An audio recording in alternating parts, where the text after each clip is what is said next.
sama mo! Lagot ka sa akin kapag nakawala ako dito! Kakalimutan ko may pagkamakunat ka at nangangailangan ng respeto! Tulungan niyo kami! Tulong! Diyos ko! Tulong! Ayoko pa mamatay! Alam mo ang hangarin ko! Ang nais ko'y kapayapaan sa baryo na ginugulo mo!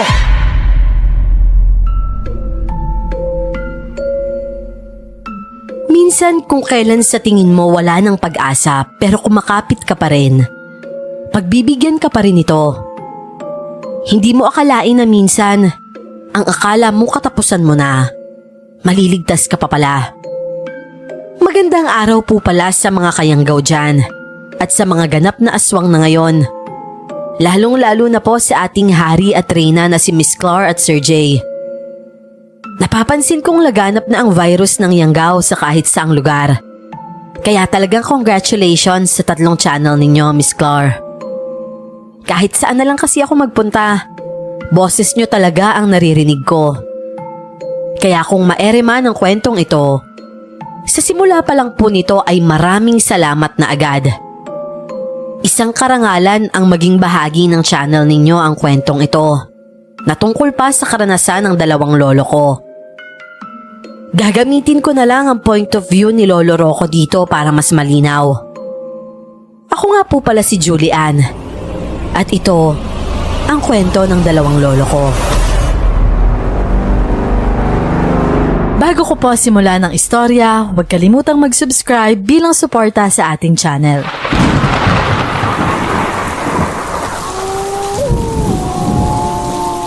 Halika na, Rocco. Uwi na tayo. Nagsisimula na namang umalulong yung mga aso. Tulong! Tulungan niyo ako!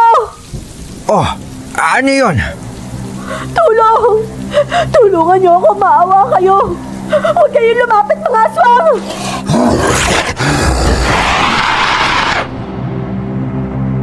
Nung panahong yon, bata pa ako nang makita namin ang babaeng buntis na tumatakbo. Hawak-hawak nito ang malaking tiyan habang hinahabol ito ng mga nakakatakot na nilalang. Katawang tao pero ibon ang ulo at may mga pakpak ang mga ito. Yun rin ang kauna-unahang pagkakataon na nakakita ako ng mga ganung uri ng hayop. Neg, dito! Lumapit ka dito! Tulungan niyo po ako! Maawa po kayo! Tulungan niyo ako! Bilisan mo dito! Hoy! Huwag kayong lumapit! Subukan nyo lang! Sige lang, Neg! Diyan sa pulo ng balete! Rocco, alalayan mo siya at huwag kayong umalis dyan! Huwag kayong mangialam dito! Kailangan mamatay ang babaeng yan! Lalo na ang anak niya! Hindi nyo magagawa yan! Sige! Subukan nyo lang sumugod! Aray ko! Ang sakit! Lalabas na ang bata! Sandali lang! Humiga ka dyan! Rocco, alalayan mo siya! Habang pinapahiga ko ang buntis noon, nanginginig rin ang katawan ko. Hindi ako makapagsalita dahil sa takot, pero ginagawa ko ang utos ni tatay. Umatras din siya at ang mga aswang ay talagang hindi makalapit. Nang mapagtanto ni tatay yon, mabilis niyang inasikaso ang babae. Isang mangunguling lang ang tatay ko na tinataguyod ako ng mag-isa dahil pumanaw na ang nanay ko. Pero sa pagkakataong yon, ginampanan niya ang tungkulin ng isang komadrona. Diyos ko! Pumutok na yung panubigan ko! Diyos ko! Sandali lang! Hindi ako marunong ito! Pero kaya ko to!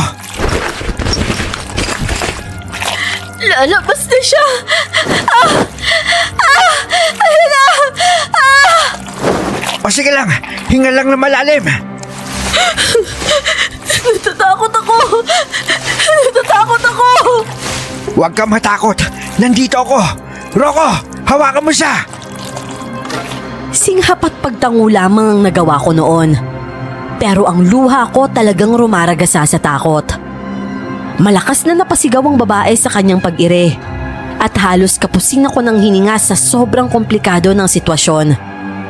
Isang pangyayari na talagang hindi ako handa dahil biglaan. Hirap! Kaya mo yan. Huminga ka lang ng malalim.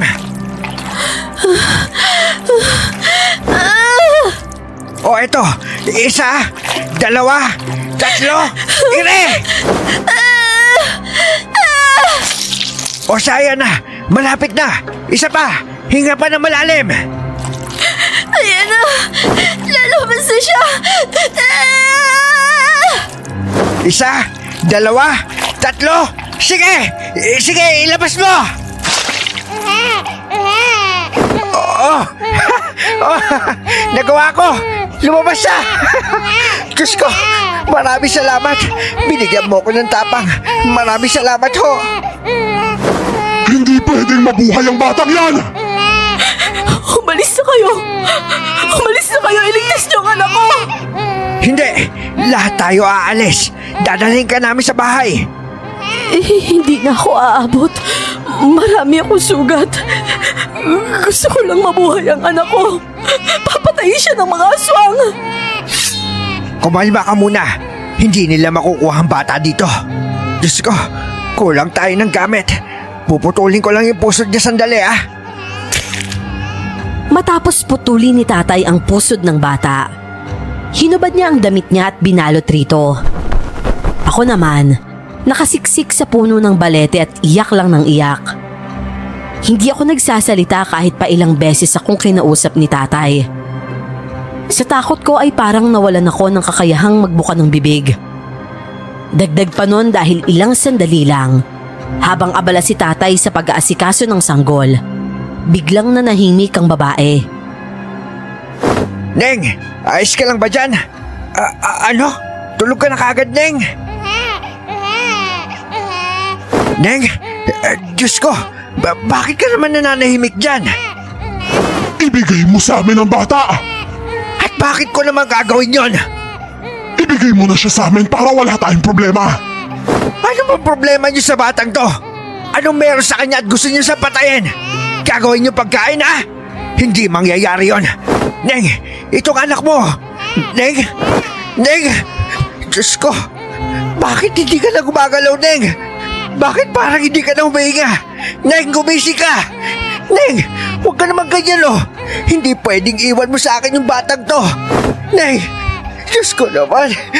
Rocco, ano nang gagawin natin? Rocco, ano ba? Kinakausap kita! Diyos ko naman, bakit ganito? Patay na ang nanay niya. Malaking perwisyo lang ang batang yan sa'yo. Kaya ibigay mo na siya sa amin. Hindi! Wala akong batang ibibigay sa'yo! Pwes, hindi kayo makakaalis dyan. Ano naman ngayon? Darating pa rin ang umaga at aalis kayo. Maghanap na lang tayo sa umaga, tao sa tao!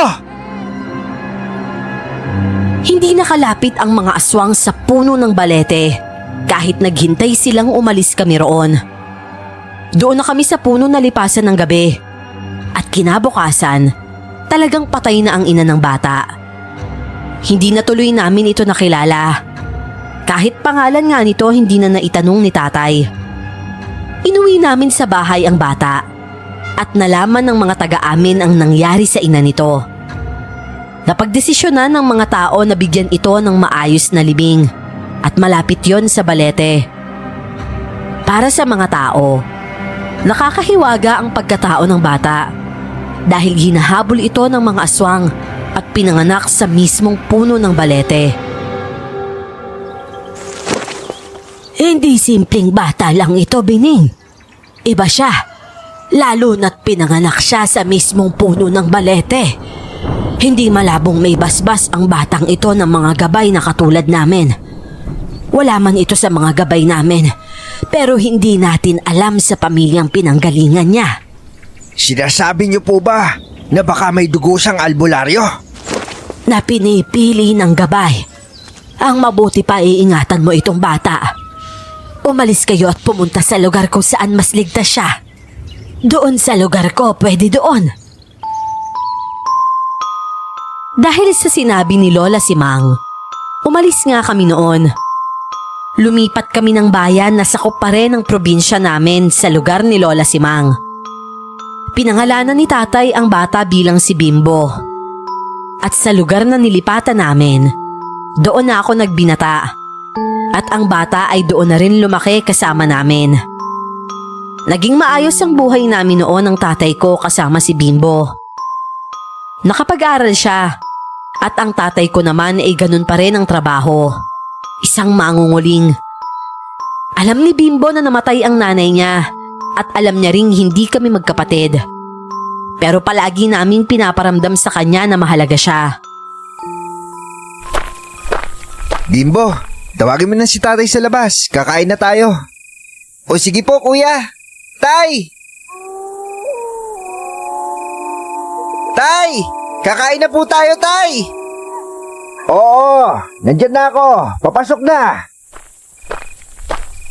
Kuya, papasok na daw po siya. O sige, ihanda mo na yung plato. Ako na maghahanda ng ulam at kanin.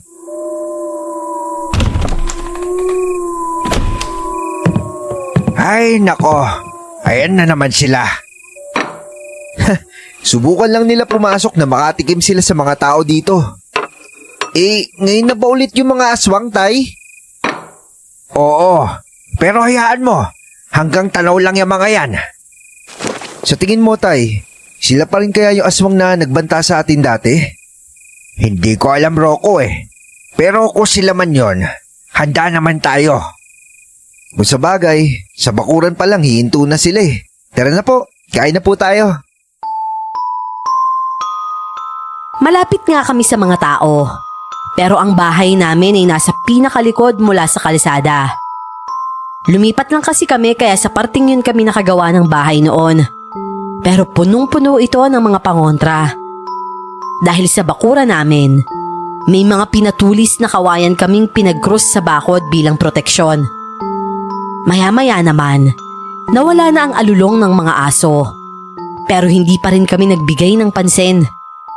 Kumbaga, wala na lang sa amin yon. Maliban na lang kung makakarinig kami ng mga angil nila. Oh, saan ka pupunta, tay? Pupuntahan ko lang yung sinalang kong uling. Tatay, sama ako. O sige, tara. Sasama na rin ako, tay. Wala rin naman akong gagawin dito sa bahay. Magkakasama naming pinuntahan ang sinasalang na uling ni tatay. Hindi naman malayo ang distansya nito sa bahay at wala rin namang mga alulong ng mga aso. Tinulungan ko si tatay na ayusin ang ibang kahoy. Habang si Bimbo naman, inaaliw ang sarili at napansin ko naman siya agad. Bimbo, ano inilawan mo dyan? Para kasing may nakita kong ibon, kuya. May tali yung paa niya tapos parang napilayan din siya. Huwag kang lumayo ha. Gabi pa naman. Naging abala kami ni tatay sa ginagawa. Si Bimbo naman, hindi namin namalayang napalayo pala sa amin. Napahinto lang ako sa ginawa nang mapansin kong malayo na ang ilaw ng lampara niya. Para pa rin siyang may hinahanap. At dahil doon, napatayo ako ng tuwid at tinawag siya. Hoy Bimbo, sabi na wag lumayo eh. Bakit? Nasaan ba siya? Ayun tayo, hinahabol pa rin yata yung ibon na nakita niya. Anak ng... Bimbo, wag mo habulin yan. Baka mamaya hindi pala ibon yan. Naku, mukhang hindi pa tayo marinig, tay. Hoy Bimbo! Teka, ano yun? Grabe liwanag, tay. Ang ganda, no? Hala, tay, parang pabuntayan dito. Nako, yari! Bulalakaw yan, Bimbo! Takbo! May bulalakaw! Sobrang sakit sa mata, tay! Para akong mabubulag noon sa sobrang liwanag ng bulalakaw. Hindi yun bumagsak sa kinaroroonan namin. Pero sobrang silaw ng liwanag ang hatid nito. Dama ko rin ang init noon. At pagbagsak ng bulalakaw, tumalsik pa kami ng tatay ko. Tay, ang sakit nun ah. Ayos ka lang ba dyan? Ayos lang ako. Pero nasugatan yata ako ng itak. Ano ho? Sandali ho, babangon po ako. Nasaan ba si Bimbo? Mas malapit siya sa bumagsak na bulalakaw.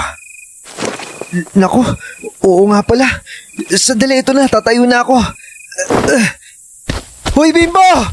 Bimbo, nasaan ka? Bimbo! Diyos ko, wala akong makita. Sobrang dilim bigla. Sa sobrang silaw kasi ng impact ng bulalakaw sa mga mata ko, nagkakaroon pa ng makulay na liwanag na naiwan sa mga mata ko. At naging dahilan rin yon kaya hindi ko makita ang madilim na dinadaanan ko. Hirap nga din akong aninagin ang lampara na dala ni Bimbo noon dahil mukhang tumilapon ito sa damuhan. Bimbo! Rocco, tignan mo dyan sa makakapal na damo. Baka nandyan lang siya. Nagkalat yung mga bato, tay. Tsaka ang init dito. Teka, pupuntahan ko dun sa binagsakan. Bimbo! Kung naririnig mo kami, sumagot ka! Nang puntahan ko ang binagsakan ng bulalakaw, umuusok pa ito at mga nagbabaga pa. Sandali ko munang ipinikit ang aking mga mata para sanayin ito sa kasalukuyang sitwasyon. Dumilat ako at mabuti na lang nakakaaninag na ako ng konti. O ano, nakita mo ba siya? Hindi ho, tay. Nasaan ba yun? Umuwi ka muna sa bahay at sindihan mo ang lampara nating namatay. Dalay mo dito. Hahanapin ko lang si Bimbo. O sige ho, tay. Tumakbo ko papunta sa ulingan.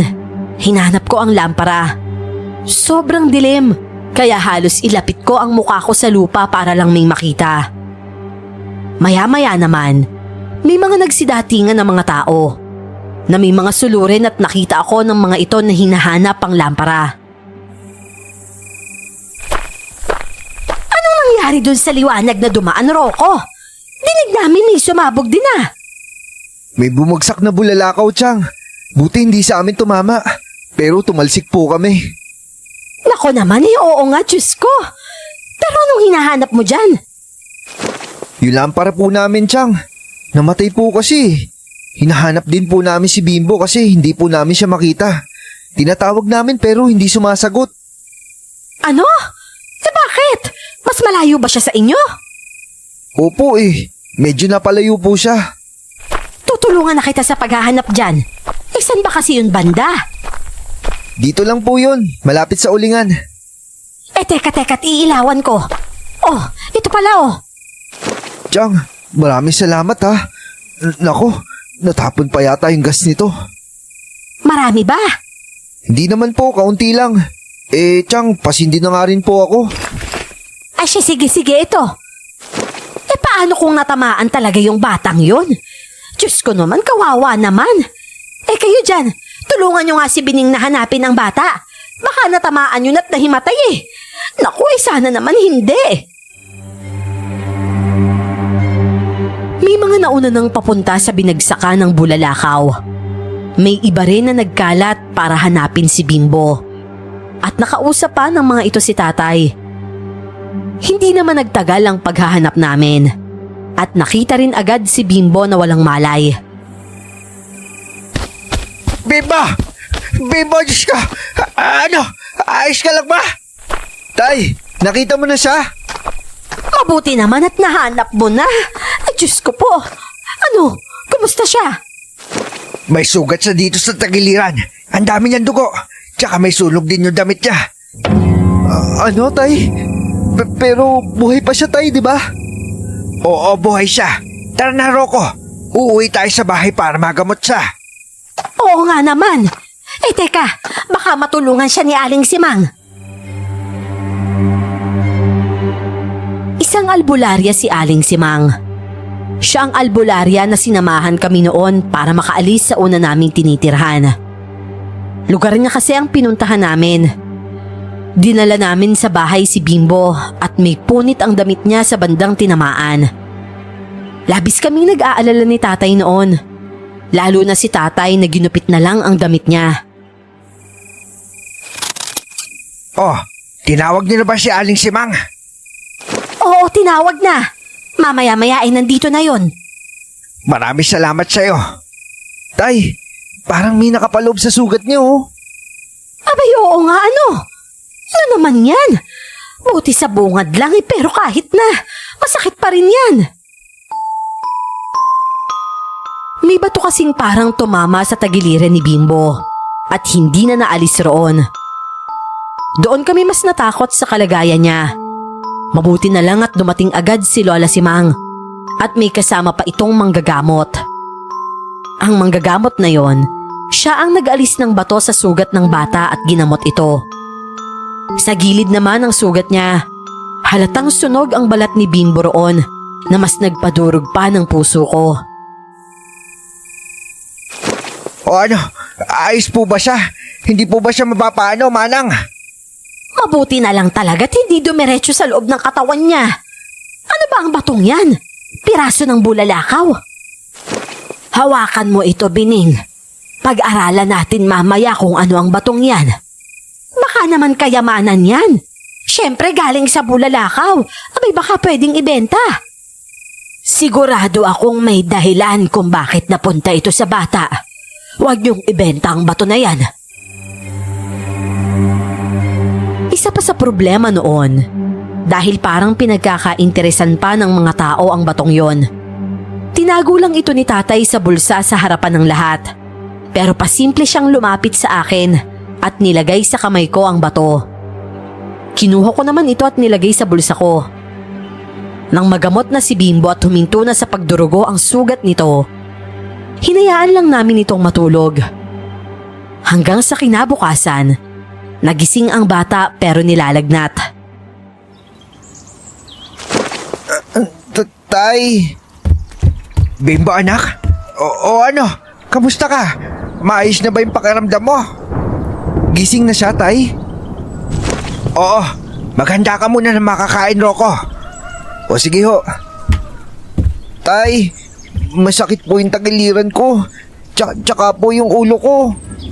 Eh may sugat ka kasi, anak. Nasa tagiliran mo kaya masakit. Huwag ka munang kikilos, ha? Bining! Bining, nandiyan ba kayo? Tay, si Lola Simang nasa labas. Pagbuksan mo muna. Nandyan na ho, Manang!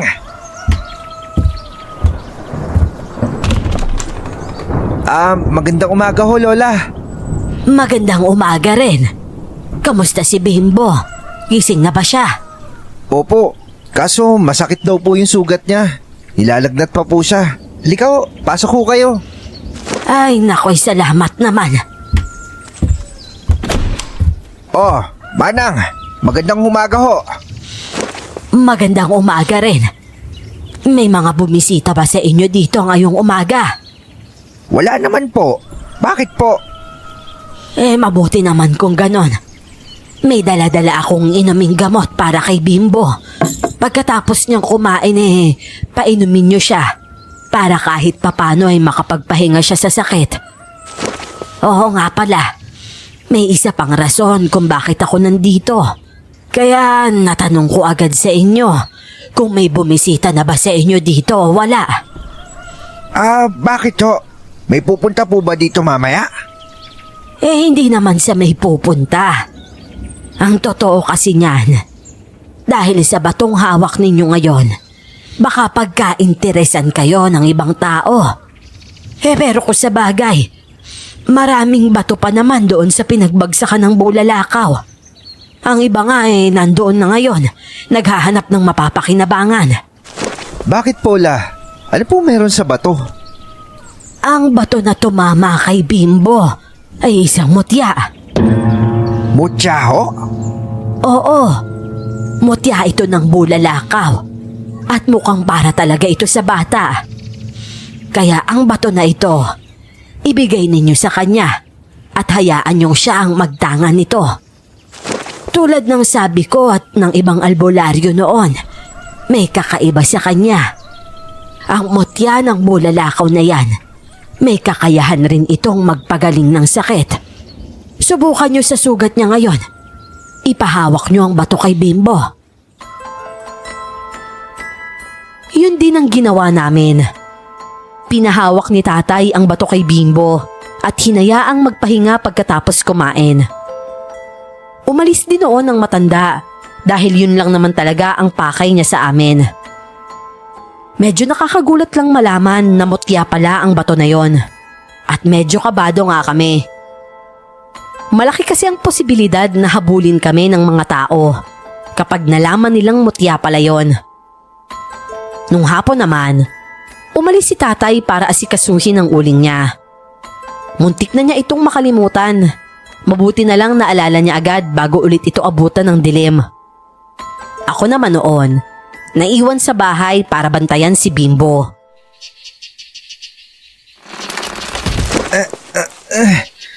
Kuya? Oh, bakit ka bumangon, Bimbo? Hindi na ba masakit yung sugat mo? Kaya ko naman po, kuya. Hindi na masyadong masakit. Imposible yan. Malaki yung sugat mo, tsaka medyo malalim. Kung ako yan, iindahin ko pa rin yan. Hindi na talaga sobrang masakit, kuya eh. Konti lang naman, tapos kaya ko na. Talaga? Patingin nga ako. Ito, oh. Hala, Bimbo. Lumit ka agad yung sugat mo, parang humihilom na, oh. Ang bilis naman yan. Siyempre, magaling kaya si Lola Simang. Hindi. Ang ibig ko sabihin bakit napakabilis humilom yan? Malayo sa normal na paghilom sa sugat. Sandali nga. May lagnat ka pa ba? Patingin nga. Hala, wala na nga oh. Ba magaling ka na, Bimbo. Paano nangyari to? Matutuwa si tatay nito. Oh, di ba? Kaya nga ako bumangon na eh. Oh, sino kaya yun? Roko, Bining! Nandiyan ba kayo? Ay, si Chang Olima pala. Teka, dito ka lang muna ha. Bubuksan ko lang yung pintuan.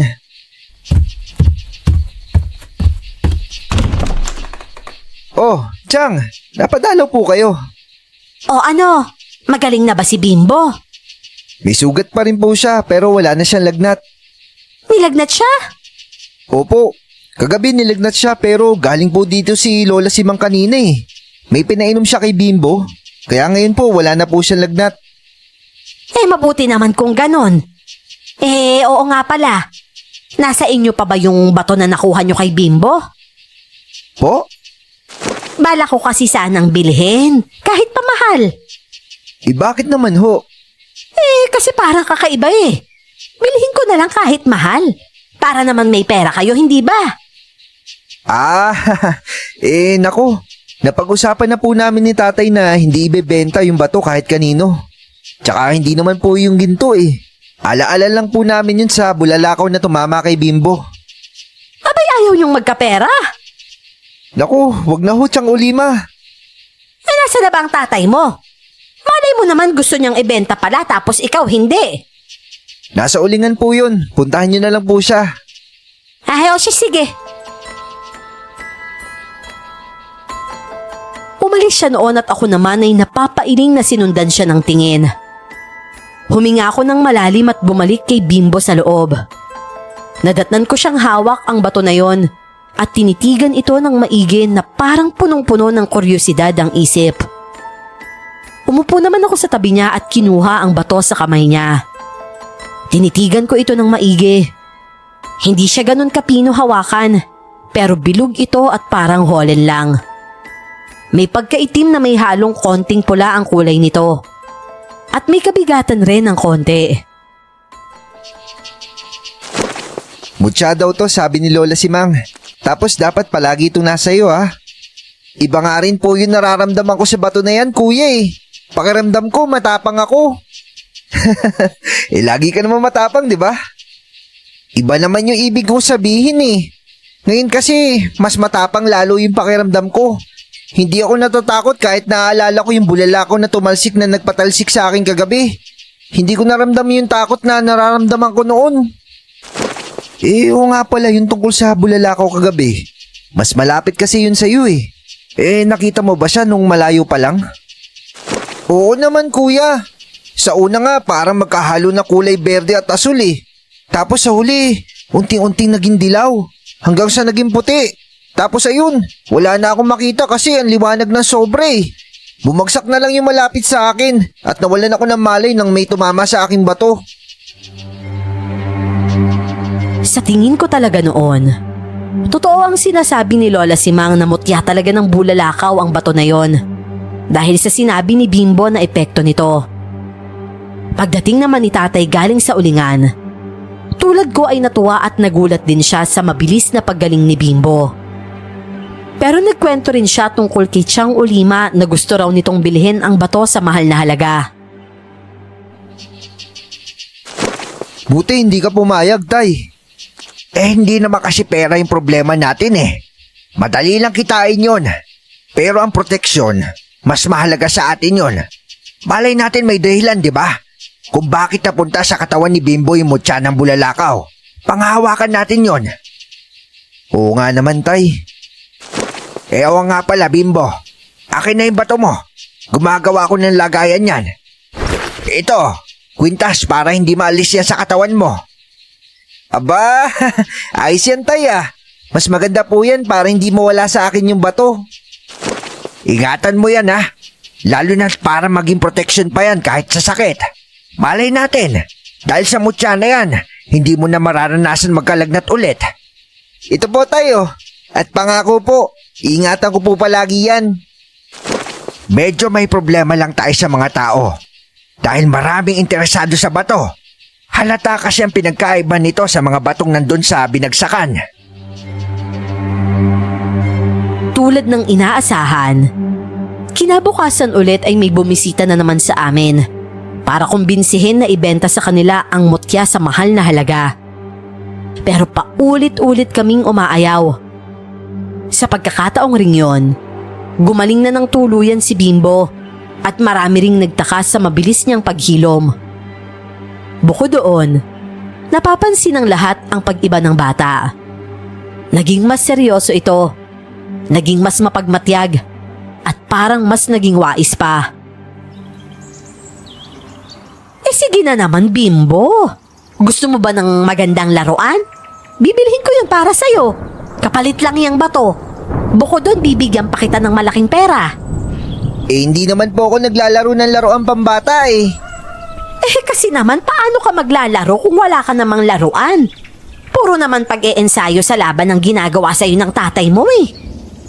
Ayoko lang po talaga maglaro. Gusto mo ba ng sasakyan? Ayoko rin po. Yung sasakyang bibilhin ko, pambata yun. Pwede kang magmaneho doon. Pwede mong gamitin yun kahit saan mo gustong pumunta dito. Bakit naman po mga ngailangan ng sasakyan? Meron naman po akong tsinelas eh. Ayoko nga po, Chang Ulima. Hindi po ako mahilig maglaro. Pagkain. Gusto mo? Bibigyan kita ng mga masasarap. Mas masarap pa rin po magluto yung kuya ko. At marunong din po maghanap ng pera yung tatay ko.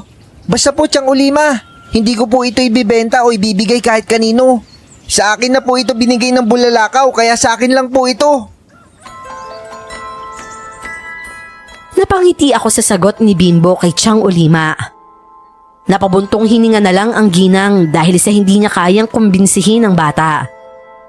Nasa paligid lang kasi nila ako at nagkukunwari na hindi nakikinig. Isang gabi naman noon, may nagtangka na pasukin ang bahay namin at binalak na puwersahin upang kunin ang mutya kay Bimbo.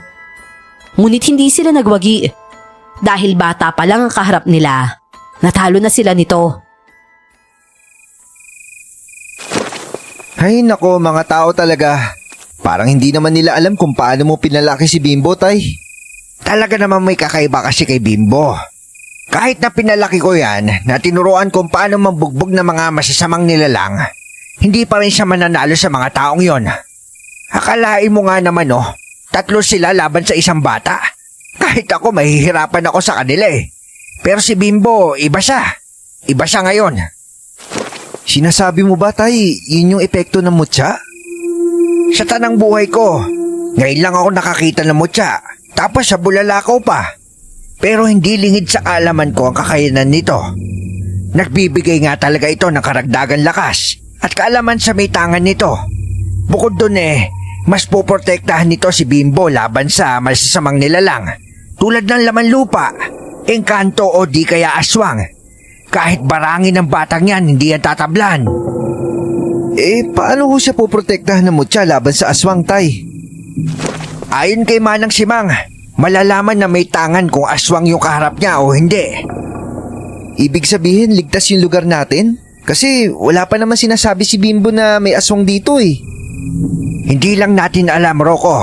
Kakahawak pa lang ni Bimbo ng mutya. Wala pa naman siya ideya kung paano to gamitin. Lumaganap ang balita noon tungkol sa nangyari sa bahay namin nung gabing yon. May ilan na binatikos ang pamilya namin dahil malala ang pagkakabugbog ni Bimbo sa tatlo na yon. May ilan naman na kumampi dahil nasa pamamahay namin yon at nasa tamang posisyon si Bimbo na parusahan sila. At isa pa, bata lang siya at kinukuha pa ang kung ano ang sa kanya. May dalawa pang angginang na nagtatalo dahil sa dalawang panig. Umabot pa sila sa kapitan at pati kami pinatawag. Si tatay ang humarap at tinanong rin si Bimbo kung anong nangyari. Sumagot naman ang bata sa totoong nangyari. Hindi ba't ikaw yung bata na natamaan ng bulalakaw? Opo, ako po yun. Yun din ba yung dahilan kung bakit nagkaroon ka ng hindi normal na lakas? Siguro po. Nasa iyo ba yung bato na tumama sa'yo? Bakit niyo naman po natanong? Kasi kung nasa iyo yan at bigla ka naging ganyang kalakas, sa madaling salita mo siya ang hawak mo. Nagkatinginan kami ni tatay sa sinabi ng kapitan. Hindi umimik si Bimbo at napatingin rin sa kanya ang tatlong lalaki na binugbog niya. Pero nang balingan niya ito ng tingin at sinamaan, napaiwas naman agad ang mga ito. Huminga na lang ng malalim ang kapitan at nagpatuloy. Talagang hindi bibigay ng batang ito kahit kanino kung ano yung para sa kanya.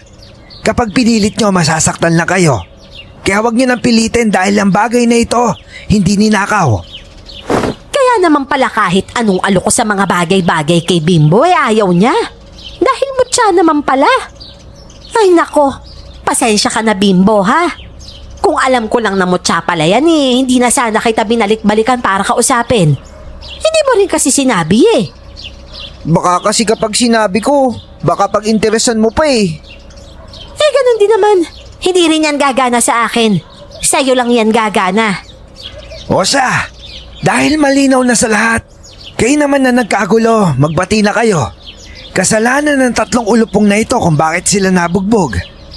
At kayo naman, huwag niyong hahayaan ng dahil lang sa chismis, magpapatayan kayo ha.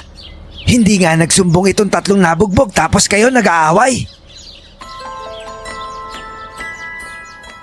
Naayos ang gulo noon sa barangay. At kami naman ay napapailing na lang dahil sa mga nangyayari. Umuwi kami sa bahay at saktong kukuha na nga ng uling si tatay. Tumulong naman ako sa paghahakot at ganun din si Bimbo. Nagbubuhat ito ng isang sako ng uling. Hindi naman kasi talaga mabigat ang isang sako ng uling. Pero dahil bata siya, kapansin-pansin talaga ito. Isang gabi naman noon, napabalikwas ng bangon si Bimbo. Nagising rin ako dahil sa pagbalikwas niya. Kasalukuyang umaalulong ang aso namin noon at ganun din ang aso ng nasa ibang bahay. Oh, Bimbo, bakit? Abay, oo nga naman anak, nagulat ako sa'yo umiinit kasi yung bato tay. Umiinit? Pawak ka. Abay, oo nga. Ibig sabihin yan tay, may aswang ba? May dumating dito tay. Nandito yata siya sa barangay natin. Sigurado ka ba anak? Mararamdaman mo ba siya? Alam lang po ng mutya, umiinit po kasi. At iba po yung kutob ko kasi naisip ko na aswang agad. Mas lalong tumindi pa ang alulong ng mga aso noon. Dahil wala kaming narinig na angil, nanahimik kami sa loob ng bahay. Pero yun ang kauna-unahang gabi na mas matagal ang alulong ng mga aso sa lugar namin. At may kasama pang tunog ng uwak noon. Siguro mga kalahating oras ang nakalipas May mga taong tinatawag ang pangalan ni Bimbo at humihingi ng tulong. Ang sabi pa ay may umataking aswang sa isang bahay ng buntis noon. Aswang nga, Tay. Tama nga si Bimbo. Tumulong po tayo, Tay. Sandali. Baka patibong yan. Pero buntis po yun, Tay. Ay, nako. Tara na. Kunin yung mga sandata natin. Mabilis kaming kumilos noon. Nagsuot lang ng jacket noon si Bimbo, na madalas sinasabi ni tatay sa kanya kapag lumalabas. Kailangan naka-jacket na may kasamang sombrero para hindi siya mahamugan. Kaya kahit sa oras ng laban noon, nakagawian na niya yon. Ako naman, dahil tarantana ay diretso kuha ako ng sandata. Ni hindi man lang ako nakapagpalit ng short dahil maiksi at manipis lang ang suot ko. Kinuha niya sa akin ang mahabang punyal. Ang punyal na yon ay pag-aari pa ng lolo ko na ginawa ng kaibigan nitong Panday. Pero nang gabing yon, mas gusto yun gamitin ni Bimbo. Nakausap ko yung mga nasa labas. Nandito nga yung aswang na nakita natin noon. Yung pumatay po ba sa nanay ko, Tay? Ibon ng ulo, pero katawan tao. Oo, sila yon. Kung ganun po, ngayon kami mag-aharap niyan. Bimbo, huwag mo masyadong pairalin yung galit ha. Mag-ingat ka kahit malakas ka. Delikado yung mga yan. Tinungo namin ang bahay ng buntis at doon may mga tao nang nagsitakbuhan. At sinisigaw ng mga ito na nakuha ng mga aswang ang buntis na yon. Dahil sa narinig, humabol kaming mag-aama sa mga aswang na yon. Nakita ng lahat ang mabilis na pagtakbo ni Bimbo at naglaho pa siya sa dilim. Bimbo! Sandali! Huwag ka padalos-dalos, baka marami sila dyan! Rocco, bilisan mo yung kapatid mo! Opo, Tay! Bimbo! Hintayin mo kami! Nang maabutan namin siya sa bandang likuran, doon ko muling nakita ang mga nakakatakot na nilalang na nakita ko noon. Kahit alam ko na hindi ko pa rin maiwasang mabigla. Maraming mga tao rin ang nagulantang sa mga uri ng nilalang na yon. Kinabahan ako, oo. Pero nakita ko ang buntis na tumatakbo na palapit at nakawala na ito sa aswang. Kaharap na kasi ni Bimbo ang mga ito. Yung buntis ko ninyo! Itakas nyo! Mabilis na sumalubong ang mga tao sa buntis na yon at inalalayan siya. Kami naman ni tatay ay dumiretso at saka lang napahinto nang harapin na kami ng mga aswang. Hindi lang naman kami ang handang lumaban kundi marami pa. Nagkita-kita rin tayo ulit. Matagal na panahon na rin simula nung huli natin pagkikita. Nagkamali ako ng desisyon na hinayaan ko kayong mamuhay ng matiwasay. Dapat pala noon pa lang, pinuntirya ko na kayo habang hindi pa lumalaki ang bata. Hindi kayo pinapakailaman na anak ko kung hindi kayo nananakit ng tao. Malaya kayong mamuhay dito sa lupa basta wala kayong sinasaktan ng mga kauri namin. Nakuha niya ang mutya ng bulalakaw at isa siyang banta sa lahi namin. Ibig sabihin takot kayo sa isang bata lang? Nakakatawa ka naman. Bata lang ang anak ko. At salamat din naging ama ako sa kanya. Naging ama ako ng batang kinatatakutan ng mga aswang. Isang aswang ang nagapi ni Bimbo. Umuusok ang punyal sa katawan nito ng ibaon niya. At dahil doon, nagsimula rin ang laban namin sa tatlong aswang. Pero ang kausap ni tatay umatake ng mabilis at nasugatan niya ang tatay ko. Pagkatapos nun, mabilis siyang lumipad palayo. Tay! Hayop na yun! Hindi nakaalis ang isang aswang dahil napigilan siya ni Bimbo. Pero hinayaan niya ang mga taong tumapos rito. Si tatay naman, napaluhod at napahawak sa braso. Maraming nasugatan dahil nga sa bilis ng pag-atake ng mga ito. Matatalim pa ang mga kuko nila. Agad naming dinala ang mga sugatan sa sentro ng barangay. Ang ilan sa mga ito, malubha ang mga naging sugat, kaya nagdesisyon ang mga taga-barangay na dalhin sa hospital ang mga malalala. Nang pumasok naman si Bimbo sa sentro, napatingin ang lahat sa kanya. May konting kalmot siya sa pisngi at ganun din sa braso. Pero hindi niya ito iniinda. Maraming salamat sa pagligtas mo sa buntis, Bimbo. Mukhang ito yung rason kung bakit nasa iyo yung mutya. Kamusta ho yung buntis, Kapitan? Hindi ko alam, pero kasama siya ng pamilya niya. Ayun siya, hindi makausap. Takot na takot. Diyos ko po, matinding pag-atake ito sa barangay natin. Bakit naman biglang may mga aswang dito, Kap? May dayo ba tayo? Wala naman. Pero malay ko ba kung may mga bisitang isa sa mga nakatira dito? Hindi natin alam. O pwede rin po na sumugod lang talaga sila? Pero bakit ngayon lang? Abay maraming residente na nakatira sa baryong to kahit maliit lang. At yun yung mali nila. Kaya nga nabawasan sila ng 2 eh. Ang isa'y umatake lang na 1 beses at tumakas na. Sinugatan niya lang ako sabay lipad. Ang hapdi pa naman ang dinaanan ng kuko niya. Ibig sabihin duwag ang aswang na yon. Sa palagay ko, naging mautak lang siya. Nakita niya kasi maraming taong umaatake. Kapag lumaban siya, mahuhuli siya katulad ng mga kasama niya. Dahil sa nangyari, nakaramdam na ng takot ang mga taga-barangay. Ang iba kinakausap kami na sana hindi kami umalis sa lugar para protektahan sila. Nakita kasi nila ang aktwal na pakikipaglaban ni Bimbo sa mga aswang. Kaya ang iba, talagang umaasa sa tulong niya. Pero ang iba naman, dahil laganap na ang tungkol sa mutya, sinasabi na baka dahil sa mutya kaya umatake ang mga aswang. Manang Simang, nag-umpisa na sila. Kaya nga kailangang maghanda tayo palagi. Hindi sila basta-bastang kalaban. Natatakot lang ako, Manang. May mga tao na nagsisimula ng umasa kay Bimbo. Bata pa lang po siya eh.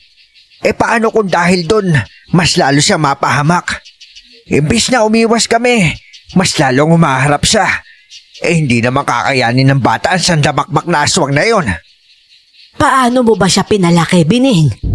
Tinuruan mo lang ba siyang lumaban para sa wala? Alam mong umpisa pa lang, ang mga aswang talaga ang banta sa kanya. Kaya kung ano man ang nakapatong sa balikat niya ngayon, iyon ang papasanin niya. Bata man siya o hindi. May rason kung bakit nasa kanya ang mutya. May rason kung bakit sa puno ng balete siya pinanganak. Hindi basta bata lang ang batang pinalaki mo, Bining. Tinakda siya para maging ganito. Ay, pasensya ka na po, Manang. Umaandar lang po yung pagiging magulang ko. Hindi ko rin po kasi kakayanin kapag may nangyari masama sa kanya. Kahit hindi nagmula sa akin si Bimbo, anak ko pa rin po siya. Naiintindihan naman kita. Pero ang buhay kasi ni Bimbo, ganito talaga. Kahit ikaw nagsakripisyo, pati ang anak mong si Rocco, simula nung gabing pinanganak siya. 2 araw ang lumipas. Naisipan namin gumala ni Bimbo sa barangay. Minsan lang kasi namin maisipan ng pumunta sa Tiangge at bumili. Naisip ko rin kasi ang sinabi ni Tiang Ulima na bata pa si Bimbo at karapatan niyang maglaro. Karapatan niyang kumain ng pagkain na gusto niya. Kaya naisipan kong bumili ng pagkain na madalas gustong-gusto ng mga bata. Oh, Rocco! Abay himala yata at napagala kayo dito banda. Naisa ako na po kasi yung mga uling ni tatay eh. At isa pa, paminsan-minsan, kailangan din maglaan ng kalayaan para sa sarili. Yan na nga ang sinasabi ko sa'yo. Itong si Bimbo bilang bata, dapat naglalaro pa lang ito. Pero, hay nako, nakakamangha rin ng kakayahan niya ha. Naprotektahan niya ang mga tao dito sa barangay. Oo nga pala Bimbo, maraming salamat ha. Mag-ingat ho kayo palagi ah. Dahil nakatakas ang isa noong gabing yun. Sigurado galit na galit yung mga aswang na yun. Oo, alam naman namin yun. At bawat isa naman nag-iingat. O sige po, Tiang Ulima. Bibili lang po kami dito sa tindahan. Sandali kuya. May bumibili pa. Hayaan mo na. Pagkatapos niyan tayo naman. Hindi kuya. Ang ibig ko sabihin, hindi siya tao. Ha? Paano mo naman nasabi yan? Umiinit po yung kwintas ko eh. Sandali, lalapitan ko nga. Pero nang humakbang si Bimbo para lumapit sa tindahan, ang babaeng bibili sana roon ay napatingin sa kanya at tarantang umalis. Hindi pa nito nakuha sa tindera ang sukli at sinundan pa ito ni Bimbo. Napasunod naman ako. Si Tiang Ulima naman parang tsismosang sumunod din hanggang sa tumakbo ang babae at hinabol ito ni Bimbo. Bimbo, sandali! Hintayin mo ako! Ano, Rocco? Bakit niya hinabol yun? Aswang ba yun? Kapag uminit yung mutya, ibig sabihin may aswang na malapit sa kanya. Yung babaeng yun, ngayon lang siya dito, di ba? Parang bisita nila Neljon yun eh. Kaibigan yata ni Sonia. Hoy, Bimbo! Naku, pupunta sila sa likod. Baka mamaya may patibong doon.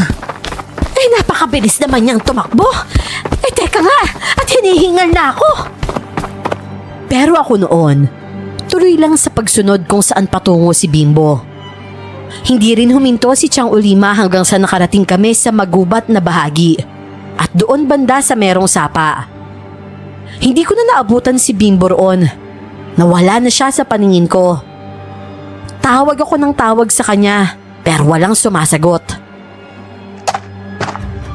Nasaan na yun? Ang problema kasi dito kay Bimbo, padalos-dalos eh. Bimbo! Nasaan ka na? Bumalik ka dito, Bimbo! Huwag mo na habulin!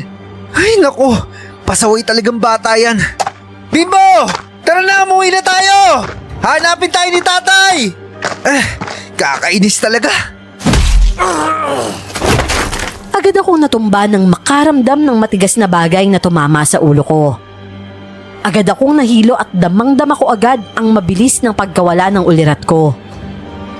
Ngunit bago pa ako tuluyang mawalan ng malay, narinig ko pa noon ang boses ni Tiang Ulima. Pasensya ka na, Rocco, ha? Malaki kasi ang bayad nila kapag may nagawa akong gustong-gusto nila eh. Kailangan ko lang talaga ng ginto. Tiang, bakit? Dumilim agad ang lahat sa akin. Nang magising naman ako, hirap ako sa posisyon ko. Nakasandal ako sa pader at may mahigpit na tali pa sa katawan at paa ko. Nahihirapan akong kumilos. At sa pagkakataong yon, madilim na.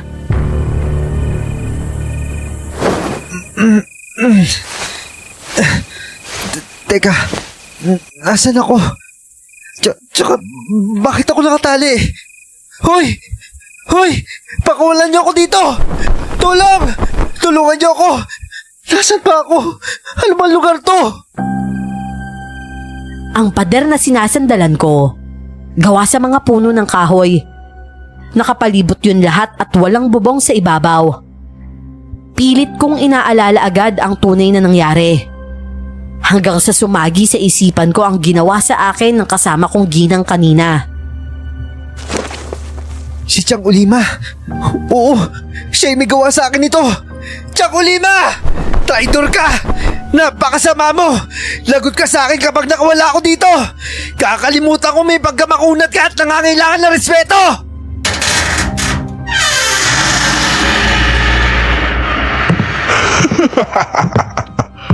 Sa wakas gising ka na rin. Hayop ka! Pakawalan mo ako dito! Mukhang ikaw ang batang kasama ng lalaking nagpaanak sa ina ng bata noon. Yung may hawak ng mutya ngayon. Tama ba ako? At ikaw din yung aswang na humahabol noon sa buntis? Hayop ka! Pakawalan mo ako dito! Inuutusan mo ba ako? Sino ka para magsalita ng ganyan? Tandaan mo, nasa teritoryo kita. Kaya kong gawin lahat ng gusto kong gawin dito. Dahil sa sinabi niya, pinili kong manahimik. Aayon muna ako sa kung ano ang ayaw at gusto nila. Dahil sa pagkakataong yon, wala akong laban. Sobrang lakas ng tibok ng puso ko noon. Pero parang immune na ang katawan ko sa takot. Lalo na't parang wala ng silbi yun. Ganun pa rin naman kasi. Kahit matakot ako kung oras kong masaktan roon, masasaktan talaga ako. At ang tanging kakapitan ko na lang ang manatiling kalmado at kontrolin ang takot ko. Ano ba kailangan nyo sa akin? Gagamitin nyo ba ako para isuko ni Bimbo yung mutya ng bulalakaw? Magaling! Hindi ka matitiis ng batang yon at ililigtas ka niya kahit anong mangyari. Ewan ko lang. Dahil pinalaki namin yung batang yun na huwag gumamit ng emosyon kapag nasa komplikado sitwasyon. Kahit turuan mo siya ng ilang taon, hindi uubra sa kanya yan. Dahil lumaki siya bilang tao kahit may dugo siyang albularyo at engkanto. Kumunot ang noo ko sa sinabi niya. Noon ko lang narinig ang tunay na pinagmula ni Bimbo. Albularyo at engkanto.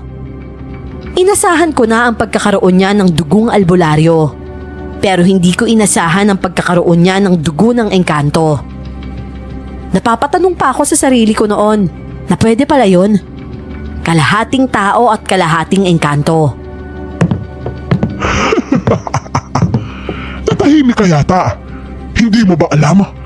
Sa inyong tatlo mukhang maswerte ka dahil alam mo na ang tungkol dito. Kaya lang ang problema, mukhang hindi mo na maipapaubuto sa kanila.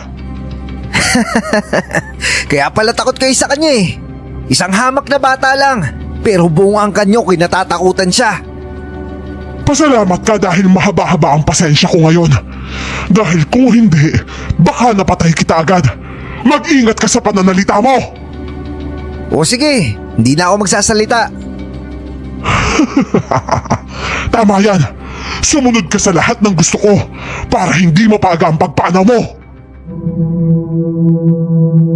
Umalis ang aswang noon. Malaki siya at may mahahabang mga kuko. Nahuhulma rin bilang ulo ng tao ang ulo niya, kaya siya nakakapagsalita. Pero kapag tumubo ang pakpak nito sa likod, nagiging hugis ibon rin ang ulo nito. Nang lumabas naman ang aswang, meron na namang pumasok. Kung pumayag lang sana kasi kayo na bilhin ko na ang mutya, hindi sana sinugod ng mga tianggo ang barangay natin. Wala sanang buntis na natotroma ngayon. Ang tagal nyo na sa barangay Bakit hindi tayo inaatake noon? Pero ngayong tinatangan na ng batang yun ng mutya, mas lalo siyang nagiging banta sa paningin ng mga tianggo. Yun ang dahilan kung bakit nila inaatake ang barangay. Nagkakamali ka. May mutya man o wala, mabibiktima pa rin sila ng mga tao. Pero hindi sa atin. Pero tao pa rin yung pinapatay nila. Sa barangay man natin yun o hindi. Masyado kang makasarili, Tiyang Ulima. Paano kung sa'yo mangyari yun? Pinatay ka tapos sasabihin na iba na buti na lang ikaw ang biktima at hindi sila. Masarap pa sa pakiramdam? Yun nga lang, hindi yan ang sitwasyon ngayon. Nandito ako sa harap mo at nakagapos ka. Bibilhin ka sa akin ng mga tianggo at malaki ang halaga mo. Ginto yun, Rocco, ginto. Sapat na para yumaman ako. Ay nako, Rocco, napakasarap mong maging hulog ng langit sa akin. Imbis na sumagot sa pang-aasar niya, tumahimik ako at umismid lang. Hindi ako makaalis sa pagkakagapos ko roon, pero naniniwala akong makakaisip ako ng paraan para makawala. Nagpatuloy pa siya sa pagsasalita pero binabaliwala ko yon. Ginawa ko siyang tanga sa sarili niyang mga sinasabi, hanggang sa napipi ko na talaga siya. Ano namang iniismid-ismid mo dyan? Eh bakit? Nainsulto ka sa ismid ko? Gusto mo bang masaktan? Mas kilala ko ang mga tianggo kumpara sa'yo, Tiyang Ulima. Dahil bata pa lang nakita ko na sila. Sasabihin ko sa'yo ang buong katotohanan. Kung traidor ka, mas traidor sila. Kapag tapos na sila sa kailangan sa'yo, hindi ka na nila babayaran kundi gagawin ka nilang hapunan. At sa tingin mo maniniwala ako sa'yo? Hindi lang yan. Pinanganak si Bimbo sa puno ng balete. Tatay ko ang nagpaanak sa nanay niya. At saksi ako dahil nandun ako. At alam mo ba ibig sabihin nun, Tiyang Ulima? Isa yun sa rason kung bakit lumaki si Bimbo na hindi inaatake ng mga aswang. Dahil alam nila ang sikreto sa pagkatao niya. May mga hindi nakikita na lagi nakaprotekta sa kanya. Ano ba pinagsasasabi mo? Ano mga hindi nakikita? Oo, mga hindi nakikita. Mga duwende, kapre at engkanto. Nakaprotekta lang yung mga yon sa kanya at pamilya namin. At sa ginawa mong to, anumang oras mapaparusahan ka nila. Yun yung dahilan kung bakit ako natatawa sa'yo, Tiyang Ulima. Dahil sa sinabi ko, dinig ko agad ang pagsinghap niya. Ramdam kong kinabahan siya agad kahit na ang totoo. Wala namang hindi nakikita ang nakasunod kay Bimbo. Imbento ko lang yon para makawala sa kinaroroonan ko. O ngayon, Tiyang Ulima, mamili ka. Ano yung mas masakit? Parusa ng mga aswang o parusa ng mga hindi nakikita? At paalala lang ha, iba gumante yung mga hindi nakikita lalo na tao ka lang. Masasaktan ka nila na hindi mo alam at kung paano gumanti sa kanila.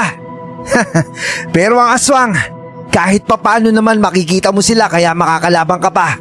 Ang masaklap pa niyan, kung isa sa miyembro ng pamilya mo ang parusahan nila, lalo na kapag humiling si Bimbo doon. Kung anong gusto niya mangyari, mangyayari yan. Ang problema, hindi naman alam ni Bimbo kung sinong kumuha sa'yo. Sigurado ka, Tiyang Ulima, na hindi niya alam? Kung sino nga yung aswang, alam niya eh. Yung kumuha pa kaya sa akin? Puisit naman oh. Pero may tsansa ka pa, Tiyang. Bibigyan pa kita ng pagkakataon para makabawi. Pakawalan mo ko dito at walang paparusahan ng mga engkanto. Abay, paano kung niloloko mo lang pala ako? Minsan ang pagdududa nagbibigay ng proteksyon. Minsan naman delikado. At sa pagkakataong to, mukhang delikado yung pagdududa mo. Ikaw ang bahala. Oo, sige na. Puputulin ko na yung tali mo. Baka mamaya totoo pala yung sinasabi mo eh.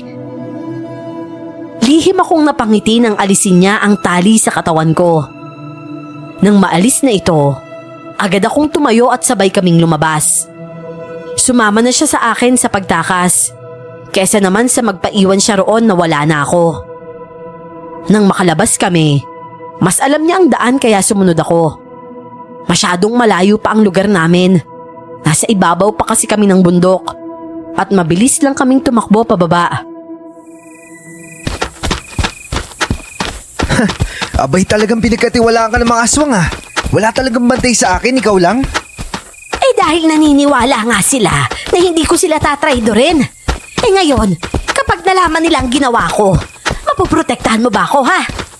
Iuwi mo muna ako at doon mapoprotektahan ka ni Bimbo. Bilis! Saan yung daan? Ay nako, animal ka talaga. Eh bilisan mo, dito! Mas malapit dito sa kalsada. Sobrang bilis ng takbo namin. Wala pa akong tsinelas kaya talagang bugbog ang talampakan ko sa mga batong naaapakan ko. Sa bilis pa ng takbo ko noon, parang lumilipad na rin ako. Mabuti nga't nakarating kami sa kalsada noon. Pero saktong pagdating namin, saka naman nagkaroon ng pagaspas ng pakpak sa itaas. Ay Diyos ko po, may aswang! Hitayin mo ako, Rocco! Bilisan mo, Tiyang! Kasalanan mo kasi to eh! Kasalanan ko pa talaga? Kasalanan mo to! Pakiramdam ko talaga, inuto mo lang ako eh! Eh kaya nga salamat kasi ang dali mo utuin, Tiyang eh! Ah, may aswang! Traitor ka, Ulima! Ay, Diyos ko po! Diyos ko po, Rocco! Ayan na nga! Ano gagawin natin? Tulong! Tulungan niyo kami, may aswang! Tulungan niyo kami! Tulong! Diyos ko! Tulong! Ayoko pa mamatay! Kunin niyo sila! Bilisan niyo! Ang hirap nito. Wala akong hawak na kahit anong panlaban. Diyos ko naman, Rocco! Sana mahanap tayo ni Bimbo! Baka hindi na tayo maabutan ng batang yon! Ayan tayo eh. Aasa ka na naman kay Bimbo eh. Bata lang yun, Tiyang. Ikaw na nga nagsabi na dapat naglalaro lang yun eh. At hindi dapat gumagawa ng pagmatanda tapos ngayon aasa ka? Eh dahil siya lang ang may kaya at walang takot na harapin sila. Eh tayo, wala tayong kahit anong hawak dito. Paano natin ililigtas sa mga sarili natin? At saka ikaw na ang nagsabi na poprotektahan ako ni Bimbo. Ay! Wag niyo ako kunin! Rocco! Rocco, tulong! Ikaw! Halika dito! Bitawan mo ako! Ah! O ano? Akala mo siguro hindi kita papatulan? Manahimik ka! Kahit anong laban pa ang gawin mo, hindi ka mananalo! Hindi niyo ako magagamit laban kay Bimbo! Bitawan niyo ako! Diyos ko po, Rocco! Ano gagawin natin? Natangi nga kami ng mga aswang noon. Nilipad nila kami palayo. Ako naman, patuloy lang sa pagpalag kahit nasa ibabaw. Alam ko nang kapag nabitawan ako ng aswang na may hawak sa akin, patay ako pagdating sa ilalim.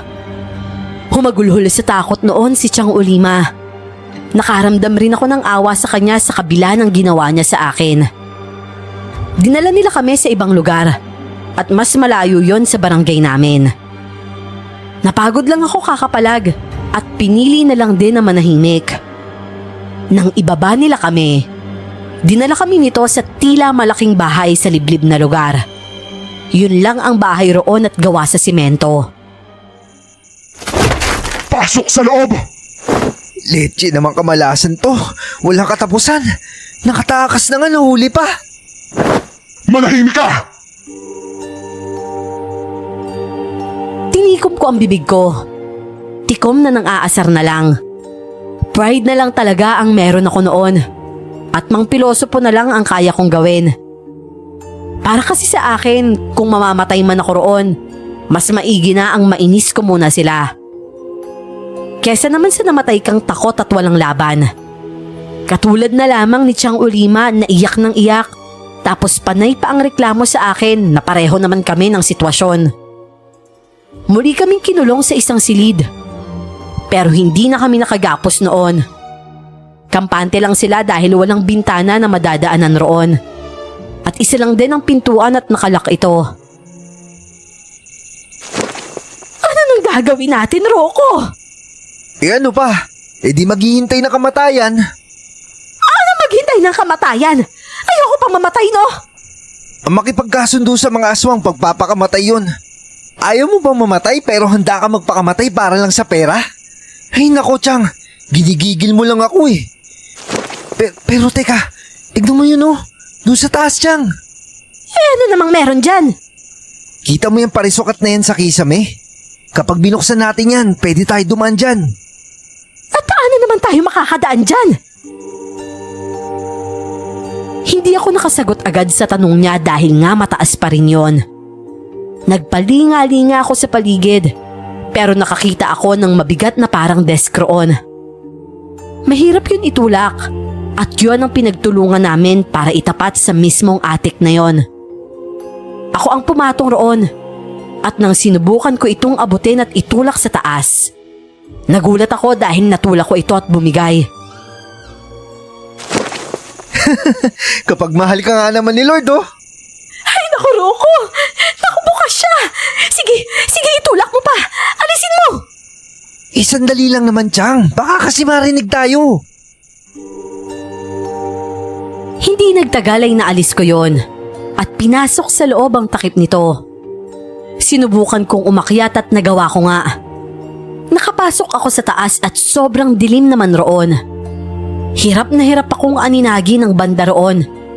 Pero kung yon ang pag-asa namin para makatakas, titiisin ko ang dilim.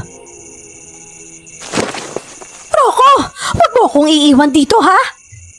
Kaya nga halika na. Inabot ko ang kamay ko sa kanya at tinulungan siyang makaakyat. Nang makaakyat na siya, dahan-dahan kong sinara ang pintuan sa attic at saktong bumukas ang pintuan. Ang mga walang ya!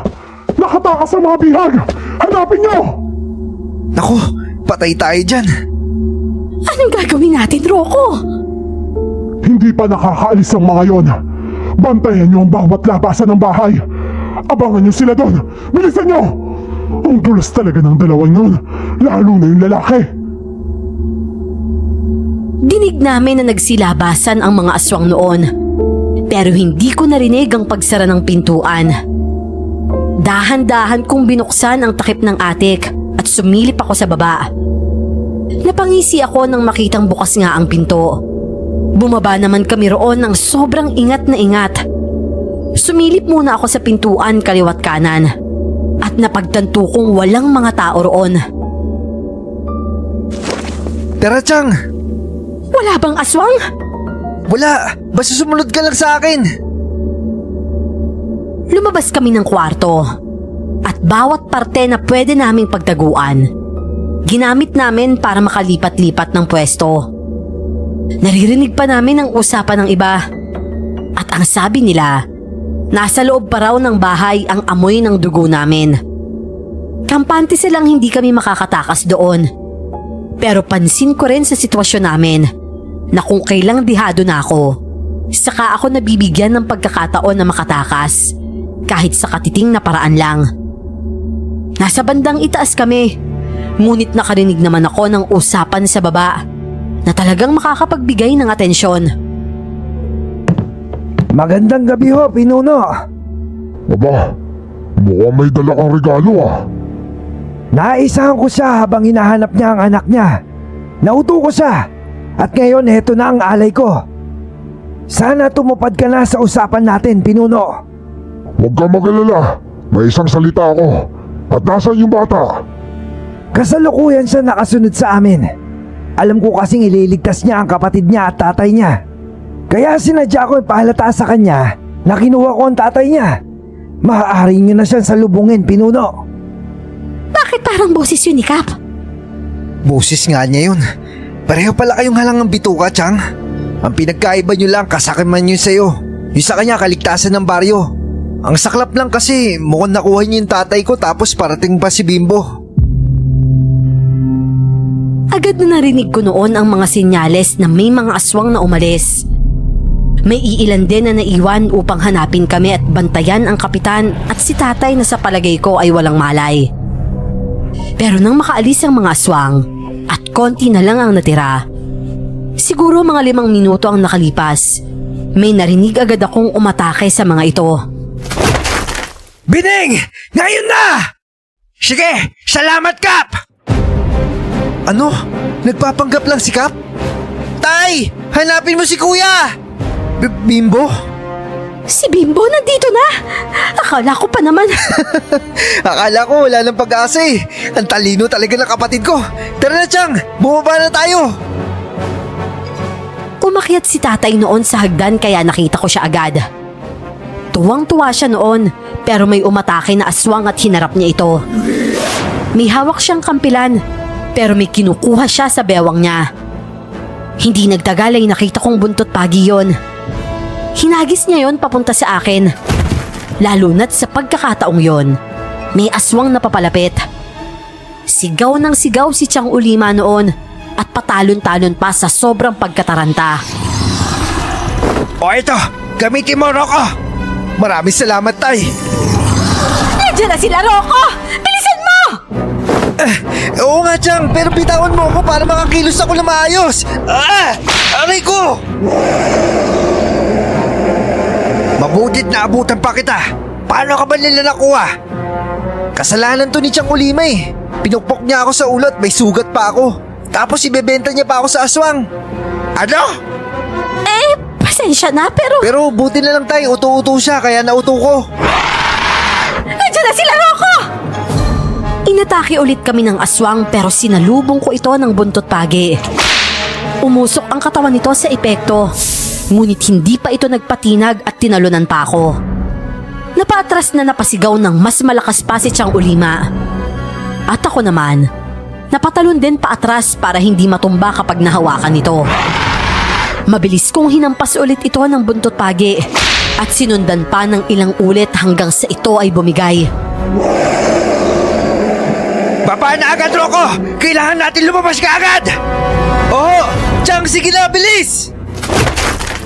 Nang makababa kami noon, sumunod pa ang aswang at saktong napatay ni Bimbo ang kalaban niya. Kaya agad niyang tinakbo at sinalubong ang aswang na lumilipad pababa ng hagdan. Parang isang iglap lang, bumaon ng punyal ni Bimbo sa leeg nito. Oh, di ba? Ang galing! Lumabas na po kayo, Tay! Kap! Kuya! Wala na po tayo oras! Mag-iingat ka dito, anak! Rocco! Hali kayo! Kap! Si Bimbo na ang bahala dito! O sige! Tara na! Tumakbo kami noon palabas. At nang makalabas kami, saka namin naramdaman ang pagbalik ng ilan sa mga aswang na umalis kanina. Ang dami ko pang tanong noon kung anong nangyari. Ano bang plano nila? Nag-aalala ako kay Bimbo pero sa mga kilos nila tatay, parang may plano sila. Tay, Bakit mo nagpaiwan si Bimbo sa loob? Dahil kasama ito sa plano. Umalma ka dahil alam niya ang ginagawa niya. Halina kayo! Hintayin na lang natin si Bimbo sa napag-usapan natin. Oo, sige. Nakarating kami sa lugar kung saan naroon ang iilan sa mga kalalakihan sa barangay na tila kararating lang din. Nag-usap ang mga ito, si Kapitan at Tatay tungkol sa ginawa nila. Ang sinabi pala ni Kapitan na nakasunod si Bimbo sa kanya at umalis ang mga aswang para salubungin si Bimbo. Mga patibong pala ang naghihintay roon para sa kanila. At ang nasa loob ng bahay ay mga patibong din na si Bimbo ang naglagay. Hindi nagtagal, ang malaking lumang bahay na yon sa di kalayuan ay biglang sumabog. Malalaking pagsabog at ilang beses pa. Napakislot ako sa gulat at dinig ko ang pagsinghap ni Tatay. Ano nangyari? Bakit sumabog? Isa ito sa plano namin, anak. Naisip ito ni Bimbo at yung bomba ay si Kapitan ang gumawa ng paraan. Mabuti na lamang marami siya nakatagong dinamita at nagawa ni Bimbo na pasukin yung bahay na hindi nila nalalaman. Sa tulong na din ng tatlong ito. Pero hindi sila naaamoy ng aswang, Tay? May ginamit sila na binigay ni Manang Simang. Kaya naging pulido ang plano dahil din sa tulong niya. Makalipas ang ilang minuto, rinig kong tumatakbo na palapit si Bimbo. Hingal na hingal siyang huminto sa harap namin at natatawang naiiyak si Tatay sa labis na pasasalamat. Nag-appear pa ang mga kasama naming kalalakihan sa tuwa dahil damang-dama nila ang panalo. Pagkatapos ni Tatay, ako naman ang yumakap kay Bimbo. Tapos na, kuya. Salamat naman at nakita pa kita ulit na buhay. Pasensya ka na kanina dahil naiwan kita, ah. Hayaan mo na, Bimbo. Huwag mo na isipin yon. Sandali! Ano yon? Nakita namin sa ibabaw na may lumilipad na aswang. Ang angil nito ay sobrang bangis at galit na galit. Napakalas ako ng yakap kay Bimbo at agad na umatake ang aswang na walang pakundangan. Nahigip ng kuko nito si Bimbo at nakalmot siya sa balikat. Bimbo! Ano, Bimbo? Ayos ka lang ba? Buhay ka pa pala. Magbabayad ka! Inuhos mo ang lahi ko! Walang yaka! Maganda kayong lahat. Pagtulungan natin to. Mag-isa na lang siya. Traitor ka, Kapitan! Ganun ka rin, Ulima! Kayong mga pinagkatiwalaan ko pero mga traitor kayo! Kasalanan mo yan dahil nagtiwala ka sa tulad namin. Kahit kailan hindi mo mauuto ang mga tao. Dahil kahit anong mangyari, kami pa rin ang magkakampihan sa huli. Alam mo ang hangarin ko. Ang nais ko'y kapayapaan sa baryo na ginugulo mo. Kaya nakipagkasundo ko sa bawat panig. Pero hindi ibig sabihin nun, sa iyo ko kakampi ng buo. Dahil mas pabor ako sa ideya na patayin ang lahi mo. Isang malaking pagkakamali na kinuha mo yung kuya ko at sumugod kayo dito sa barangay namin. Pagsisisihan mo to! Bimbo, Diyos ko, malalim yung sugat mo. Hindi, Tay, kaya ko po ito. May mga nagsidatingan rin ng mga tao noon. Mga taong hindi na nagdalawang isip at pinana ang aswang na lumilipad sa itaas. May isa pang pana na may tali. Kaya nang matamaan nito ang aswang at lilipad sana palayo, biglang hindi nito magawa. Kasi nga hinila ng mga tao ang tali. Sakto kasi ang posisyon ng pana ay hindi matatanggal kapag hinila. Kaya natangay ang aswang noon pababa sa lupa. Mga hayop kayo! Huwag mo na subukan lumipad, mahihirapan ka lang. Ngayon, anong pakiramdam na ang anak ng babaeng pinatay mo noon ang nagpapahirap sa iyo ngayon? Buti pinaalala mo sa akin yung nanay mo. Alam mo bang dati ko siya kasintahan? Ano? Oo, kasintahan ko siya noon. Sinungaling! Hindi yan ang sinabi mo sa akin kanina. Sinabi mo may tugong engkanto at albularyo si Bimbo, kaya siya naging bata sa inyo! Tama yun! At ang tinutukoy ko lang naman na may dugong engkanto at albularyo ay yung nanay niya. Sa nanay pa lang niya, naghalo na ang dalawang uri ng lahi at hindi ko sinabi anak siya ng dalawang panig. Dahil ang totoo, Kalahati sa dugo mo ay aswang! Hindi totoo yan! Yun ang totoo! Anak ka ng hangal ko, kapatid! Pinatay ko siya dahil niloko niya ako! Inaas niya ang babae magpapabago sana sa akin! Nakikita ko sana noon ang halaga ng buhay ng tao! Ngunit nautlot yun dahil nabuo ka! Bunga ka ng pagtataksil nila sa akin! Anak, bakit mo ginawa yon? Sinaksak mo siya sa noo? Ayoko na malaman pa iba niya sasabihin. Hindi ko matatanggap ang sinabi niyang kadugo ko siya. Pero tsuhin mo siya. Wala akong tsuhin na aswang. At wala ako ibang tatay kundi si tatay lang. Kuya, kayo lang yung pamilya ko. Hinawakan lang niya ang sugat niya at nanlulumong tinalikuran ang patay na katawan ng aswang.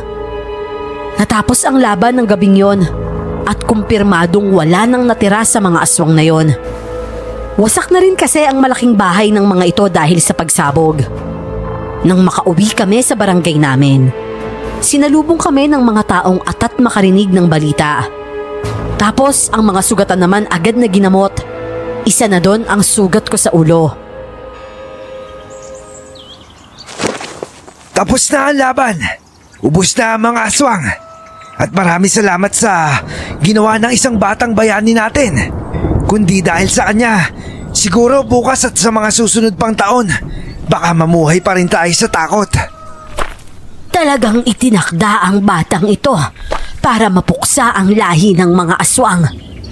Hindi ako nagkamali ng hinala sa kanya. Maraming salamat sa iyo, Bimbo.